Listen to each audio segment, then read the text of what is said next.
They called her a liar, forged documents, mocked her, searched her, humiliated her sister, all before blocking her from boarding the jet her family had paid for in full.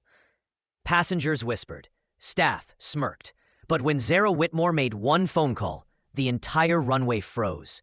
Because the black teen they tried to silence was the daughter of the man who owned every single jet in sight, and he was furious. Zara and her twin sister Yolanda walked into Miami Executive Airport like they belonged, because they did. Honor students, debate champions, and today, passengers on a fully paid Gulfstream G650. At check-in, Kyle Morrison flipped through their paperwork like it was fake. "These documents don't look right," he said loudly, inviting stares. He disappeared. 20 minutes later, he returned smirking.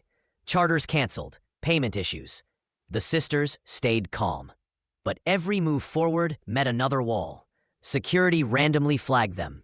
Agent Mitchell dumped their bags, held up Yolanda's prescription like contraband. Always gotta be careful with these types. The words stung. At the airport cafe, the hostess claimed every table was reserved, then seated a white couple right behind them. When they spoke up, the manager told them to leave for disrupting guests. At the gate, Captain Preston Manning held their documents up to the light. "These appear altered," he lied.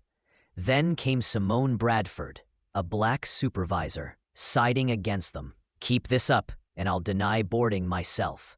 Escorted toward the exit, labeled disruptive, Zara had enough. She dialed one number. "Dad, they canceled the flight. It's all racial." Victor Whitmore's voice hit the terminal like thunder. "You will not touch my daughters. If one more lie leaves your mouth, I'll shut down every aircraft on this tarmac." Faces blanched. Because Victor didn't just pay for their flight, he owned the airline. "Activate Emergency Protocol Alpha," he ordered. Minutes later, every Skyline jet nationwide was grounded.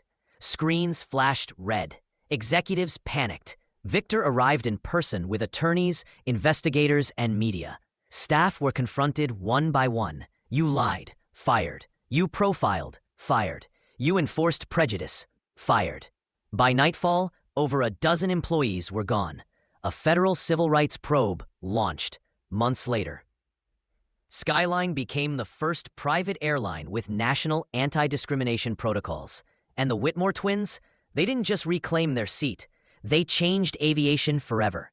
If this story lit a fire in you, smash that like button, share it everywhere, and subscribe so you never miss a story where justice doesn't just speak,